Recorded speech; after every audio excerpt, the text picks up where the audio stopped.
உங்ககிட்ட ஒன்று கேட்கலாமா? என்ன கேளு. இந்த எலெக்ஷன்ல உங்க வேட்பாளரை எதிர்த்து நான் பார்வதியை நிற்க வச்சதால உங்க கோவத்துக்கு ஆளாயிட்டேன். இன்னும் கொஞ்ச நேரத்தில் எலெக்ஷன் ரிசல்ட் தெரிஞ்சிடும். இந்த எலெக்ஷன் ரிசல்ட்ஸ் எப்படி வந்தாலும் அதோட பாதிப்பு வீட்டில் இருக்குமா? வீட்டில் நீங்கள் அதுக்கு ரியாக்ட் பண்ணுவீங்களாமா? ஆதி, நீ ஒரு காரணத்துக்காக பார்வதியை நிறுத்தின, நான் ஒரு காரணத்துக்காக மித்ராவை நிறுத்தினேன். மேலோட்டமா பார்த்தா கோவப்படதான் தோணுது. ஆனா கொஞ்சம் யோசிச்சு பார்த்தா கோவம் தேவையில்லைன்னு தான் தோணுது.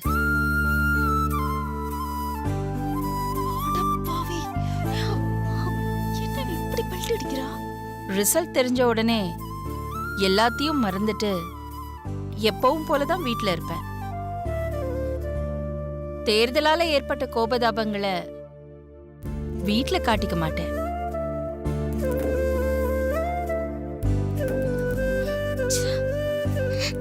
எங்க இந்த தேர்தலால அம்மாவுக்கும் மகனுக்கும் நடுவுல இடைவெளி வந்துருமோன்னு பயந்துட்டு இருந்த. நல்ல வேளை அப்படி எதுவும் நடக்கல. எப்பவுமே நீதான் என்னோட நம்பிக்கை.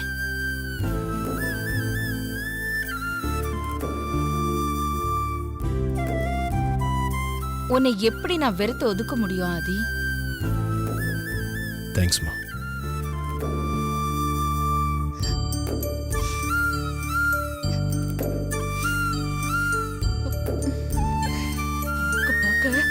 வா.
என்னங்க ஆச்சு ரிசல்ட்? கவுண்டிங்லாம் முடிஞ்சுதா? மித்ரா தானே ஜெயிச்சிருக்கா?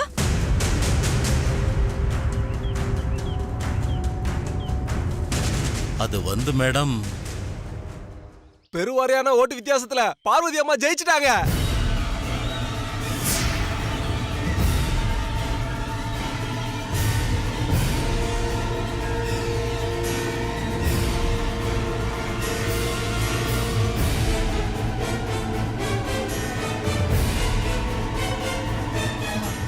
என்னது பார்வதி ஜெயிச்சிட்டதா சொல்றாரு? ஆக்சுவலா ஜெயிச்சது யாரு? ஜெயிச்சது பார்வதி தான் மேடம்.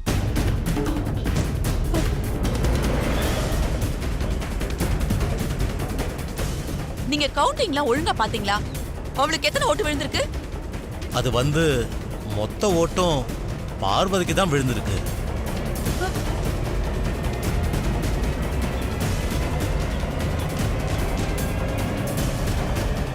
மித்ரா அம்மாவுக்கு வெறும் 15 ஓட்டு தான் மேடம் விழுந்திருக்கு. நோ, இதை என்னால நம்ப முடியாது. ஆண்டி, கவுண்டிங்ல ஏதோ தப்பு நடந்திருக்கு. ரீகவுண்டிங் பண்ண சொல்லுங்க. ஆமாங்கக்கா, என்னைக்கில தான் இவங்க ஏதோ தப்பு பண்ணிருக்காங்க. ஓட்டு போட்டு வந்தவங்க சொன்னதெல்லாம் நீங்க கேட்டீங்கல்ல? எல்லாரும் உங்களுக்கு ஓட்டு போட்டதா தான் சொன்னாங்க. அப்புறம் எப்படிக்கா மித்ரா தோத்து போவா? எலெக்ஷன் ஆபீசர் எங்க? ரிசல்ட் எப்படி மாறுச்சு? அம்மா ஒரு நிமிஷம்.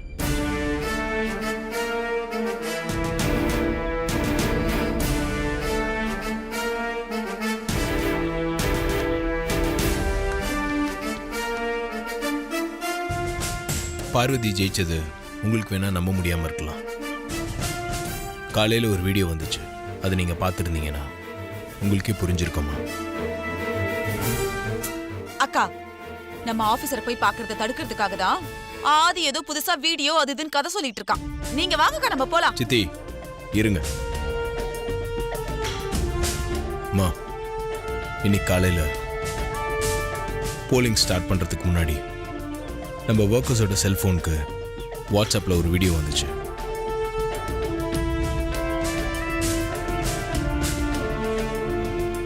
அந்த வீடியோவை நீங்களே பாருங்க. அதுக்கப்புறம் உங்களுக்கே தெரியும் ஏன் ரிசல்ட் இப்படி வந்துச்சுன்னு.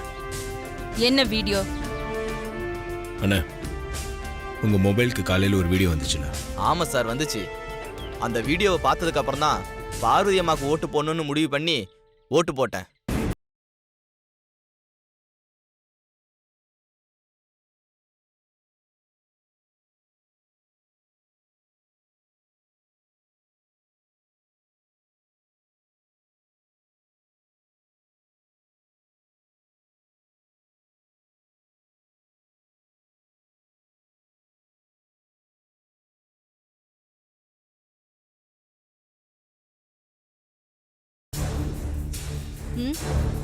பேசி முடிச்சிட்டியா?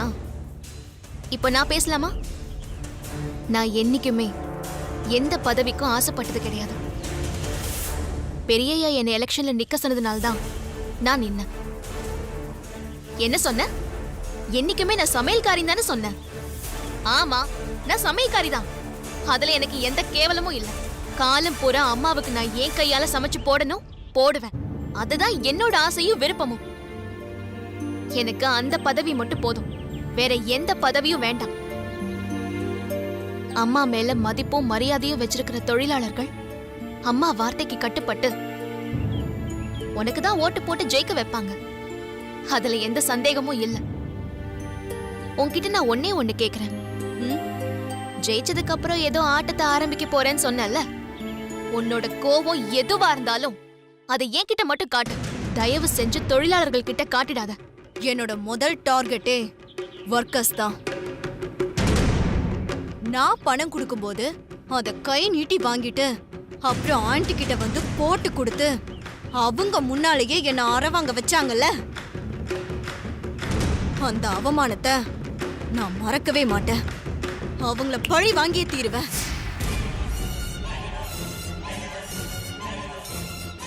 நான் பதவிக்கு வந்ததும் அவங்க என்கிட்ட வந்து சொல்ற எந்த குறையையும் நான் மேனேஜ்மெண்ட்டுக்கு எடுத்துட்டு போகவே மாட்டேன். அதே மாதிரி மேனேஜ்மெண்ட்ல இருந்து அவங்களுக்கு ஏதாவது நல்லது செய்யணும்னு நினைச்சா கூட நான் ஏதாவது செஞ்சு அவங்களுக்கு எந்த நல்லதும் கிடைக்காத மாதிரி எப்படியாவது தடுத்து நிறுத்திடுவேன். இத நீ உன்னை முன்னிறுத்தின அம்மாவுக்கும் அம்மா வார்த்தைக்கு கட்டுப்பட்டு உனக்கு ஓட்டு போட்டவங்களுக்கும் செய்யற நம்பிக்கை துரோகம். பாடுபட்டு உழைக்கிற தொழிலாளர்கள் எப்பவும் நிம்மதியா சந்தோஷமா இருக்கணும். அப்போதான் நாடு நல்லா இருக்கும். அவங்க மனசு வேதனைப்பட்டா நாம யாருமே நல்லா இருக்க முடியாது. நீ தொழிலாளர்களை பழிவாங்குற எண்ணத்தை விட்டு.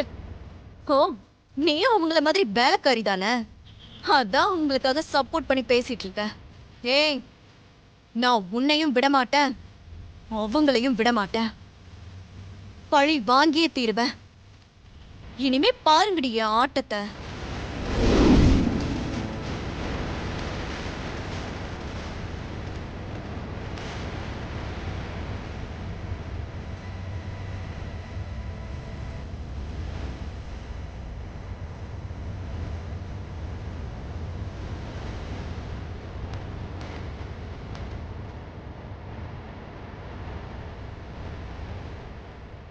இந்த வீடியோவை பார்த்ததுக்கப்புறம் தொழிலாளிங்க எப்படிம்மா மித்ராக்கு ஓட்டு போடுவாங்க? ஓட் கவுண்டிங்கில் எந்த தப்பும் நடக்கல. மித்ரா தப்பாக நடந்துக்கிட்டது தான் அவள் ஓட்டு வாங்காததுக்கு காரணம்னு இப்போ உங்களுக்கு நல்லா புரிஞ்சிருக்கும்.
வாழ்த்துக்கள் பார்வதி. வாழ்த்துக்கள் பார்வதி, வாழ்த்துக்கள். வாழ்த்துக்கள் வாழ்த்துக்கள் வாழ்த்துக்கள், வாழ்த்துக்கள் பார்வதி, வாழ்த்துக்கள்.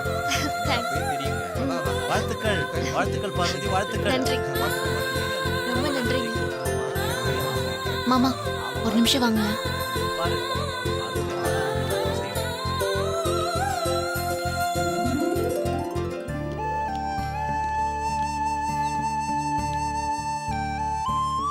என்ன? மித்ரா என்கிட்ட கோவில்ல பேசினத யாரு வீடியோ எடுத்து எல்லாருக்கும் வாட்ஸ்அப்ல அனுப்புனாங்க? நான் தான். நீங்களா? என்ன மாமா சொல்றீங்க? அம்மா தொழிலாளிங்க கிட்ட எல்லாம் பேசிட்டு நம்ம கிட்ட வந்து இதுக்கப்புறமும் உனக்கு ஜெயிப்போன்ற நம்பிக்கை இருக்கான்னு கேட்டு போனாங்களே.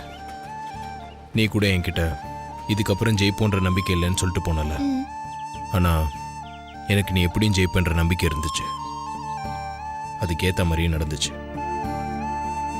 கோயிலில் உன்கிட்ட மித்ரா வந்து எப்படியும் இடக்கூடமா எதனா பேசுவான்னு எனக்கு தெரியும்.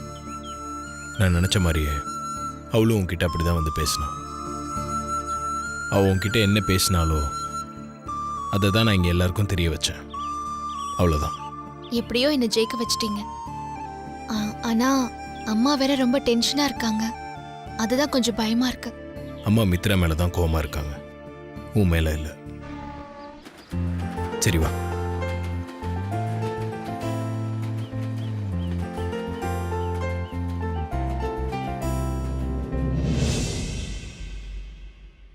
குலசாமியின் தலைமகள் நீயே, காக்கும் கடவுளின் கருவறை நீயே, ஆயிரம் தாயில் பாசம் பார்வதி அம்மா பார்வதி அம்மா பார்வதி அம்மா பார்வதி அம்மா பார்வதி அம்மா பார்வதி அம்மா பார்வதி அம்மா பார்வதி அம்மா பார்வதி அம்மா பார்வதி அம்மா பார்வதி அம்மா பார்வதி அம்மா பார்வதி அம்மா பார்வதி அம்மா பார்வதி அம்மா பார்வதி அம்மா பார்வதி அம்மா பார்வதி. நமது யூனியன் புது தலைவி, நமது யூனியன் புது தலைவி, நமது யூனியன் புது தலைவி, நமது யூனியன் புது தலைவி, நமது யூனியன் புது தலைவி, நமது யூனியன் புது தலைவி, நமது யூனியன் புது தலைவி, நமது யூனியன் புது தலைவி, நமது யூனியன் புது தலைவி. ஒரு நிமிஷம் நிறுத்துங்க. சார் உள்ள போய் ஜெயிச்சதுக்கான சர்டிஃபிகேட் வேண்டலாம் சார். வாங்க சார்.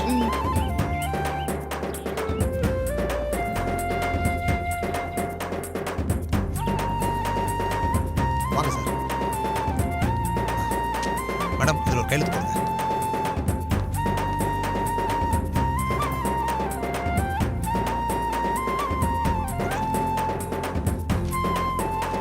இந்தாங்க மேடம்.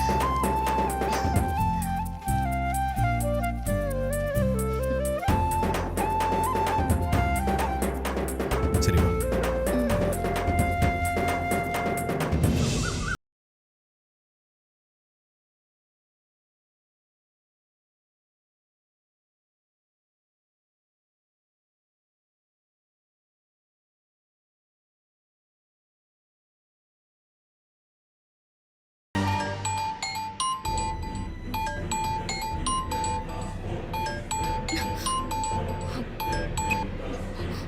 ஹலோ.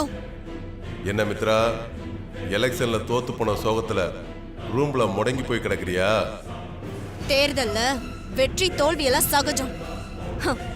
இதுக்கெல்லாம் நான் உடைஞ்சு போய் உட்கார மாட்டேன். என்னமோ பப்ளிக் எலெக்ஷன்ல நின்னு தோத்து போன அரசியல்வாதி மாதிரி பேசுற.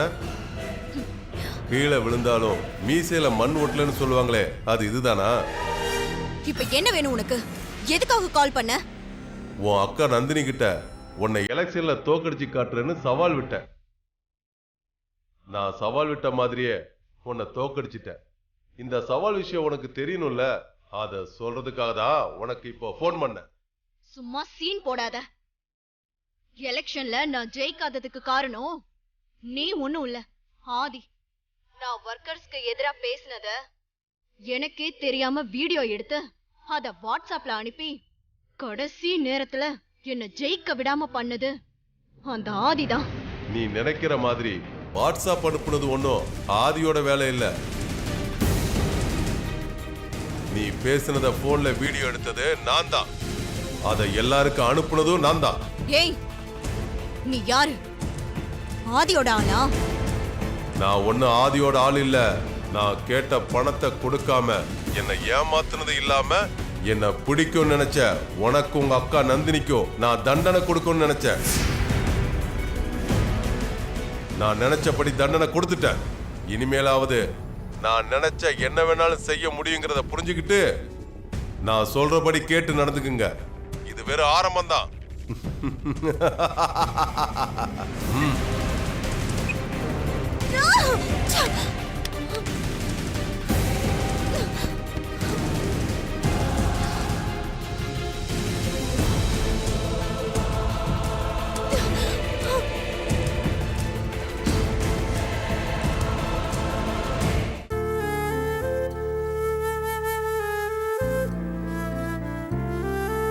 சிங்கப்பெண்ணே சிங்கப்பெண்ணே ஆனினமே உன்னை வணங்குமே நன்றி கடன். ஐசு,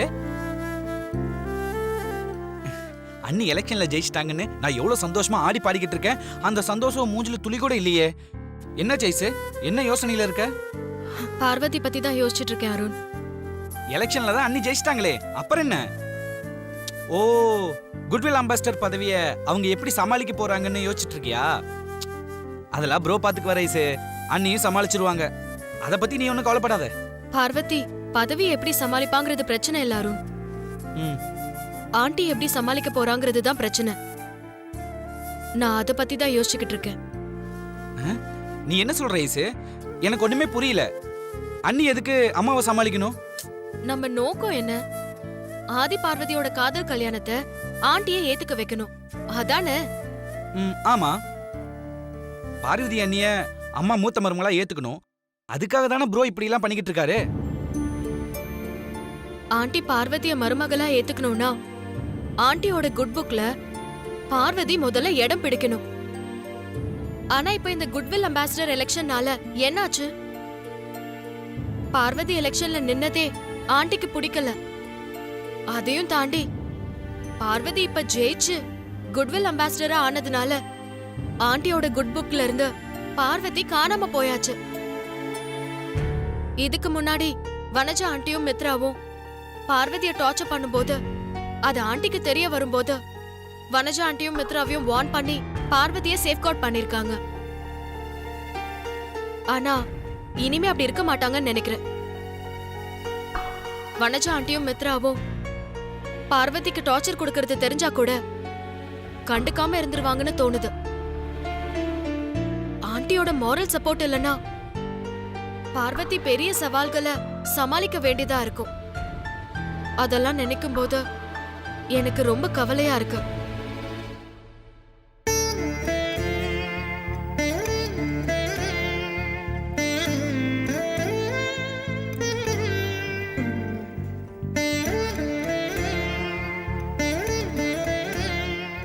நான் எலெக்ஷன்ல ஜெயிச்சிட்டேம்மா. ஆனா இந்த வெற்றிய என்னால சந்தோஷமா கொண்டாட முடியல. அம்மாவோட வெறுப்புக்கு ஆளாயிட்டோமேனு மனசுக்கு ரொம்ப வருத்தமா இருக்கு. மித்ராவை பத்தின உண்மை தெரிய வரும்போது எல்லாம் சரியாயிடும்னு மாமா சொல்லிருக்காரு. இருந்தாலும் என் மனசுக்கு கேட்கலம்மா.